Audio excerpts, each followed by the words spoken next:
Questions?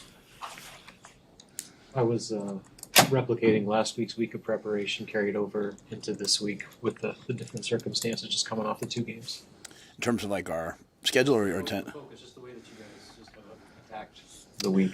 Yeah, I thought it was the same, in full transparency, as I said, I thought it was the same for Indiana too. I thought that was a great week. So I think a lot of things that we're learning about is just, getting into the game, managing the situations, managing, success and adversity and handling those. We've been very good at handling adversity after games and coming back and rebounding. I think the older guys have told me since the day I got here, hey, we're built for that. It's about handling it within the game. So I thought we did a better job of that last week. We'll have to do it again this week. You expect to have Tommy Hill available on Saturday? Not sure. He's practiced a little bit. He didn't practice Tuesday, practiced a little bit Wednesday, but I'm not sure. With that secondary, they've forced an interception in every game but one this year. I mean, just what do you like about the way that they've been able to force those turnovers? Yeah. Well, we're beat up. That's we don't have Malcolm, we don't have Tommy. Potentially Tommy. Malcolm's doing his best to get back, but I don't think that he will. So we'll be counting on some other guys as well. But they're competitive. Part of that is we have a great rush. So that helps. I think everything on defense is interrelated. Now we're seeing an offense this week, led by Coach Bieniemy, that's truly a West Coast rhythm offense. I mean, the ball's out. Quarterback hits his third step, the ball's out. One hitch, the ball's out. They're not built to turn the ball over.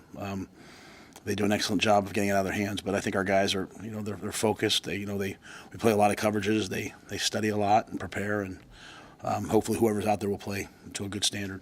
What is Hartzog's injury? He hurt his hamstring in on that first drive of the fourth quarter in the last game. So Jeremiah went in and played most of the rest of that after he was down. If both those guys are out, Hill and Hartzog, do you expect Charles to start? Yeah, we're planning on Jeremiah to start. What's he shown? Jeremiah, just in terms of what his skill set is and how he's able to help.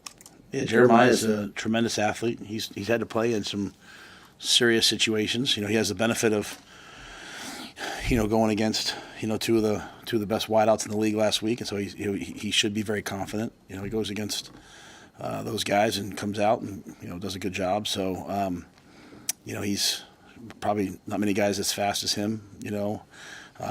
Just like any young player, building their confidence. Building. It's a lot different when you're older and you've played a lot and you've had good days and bad days and you can do it.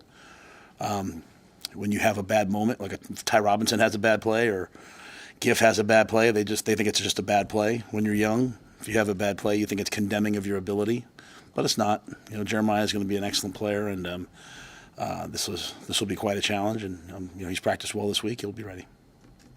How did John Hull follow up this week? Sounds like I think Sat said he maybe put on a show in the wind on Tuesday. Yeah, well, just he's the ultimate example we've been able to use for the players of just trusting the process. A lot of times all of us, we forget about the concept of development. Coaches, we forget about it. As parents, we forget about it. Players sometimes forget about it. John's proven that, like, if you just show up every day, no one can give you confidence. You have to develop. You have to work your technique over and over and over again. You have to suffer some hard moments. And then, the time comes and you're ready. Hopefully you've developed enough that you can make the plays. And so he had a great week this week. You know what? He might go out and he might make one. He might miss one. But we know what he can do. And so full trust on our end, moving forward. Is there anything that UCLA does specifically that's kind of allowed them to have success stopping the run in the way that they have this year? Yeah, they well, first of all, they have excellent defensive linemen. I mean, they're two inside guys. There's a whole group of people that play, like Kentucky's doing it, Oregon does it some. They're doing, there's quarters teams that get two huge athletic big men inside and they kind of two gap and let you play coverage. And that's what they are. I mean, they're rugged, they're aggressive, they're physical. The linebackers do a great job running through gaps. They're elusive. They attack. Two is as good a pass rusher as we'll see. So they just have really good players up front.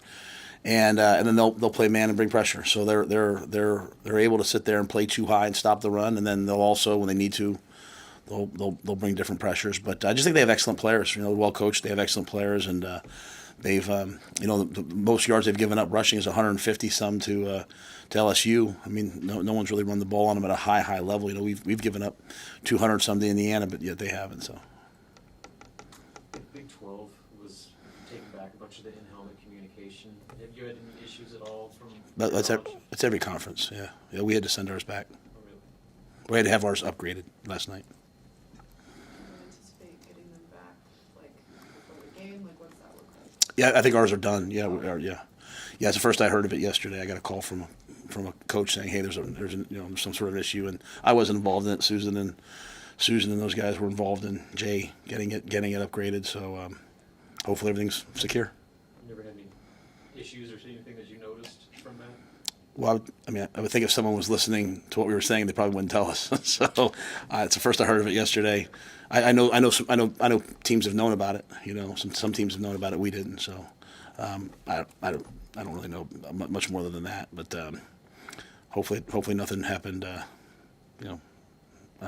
Non-integrous.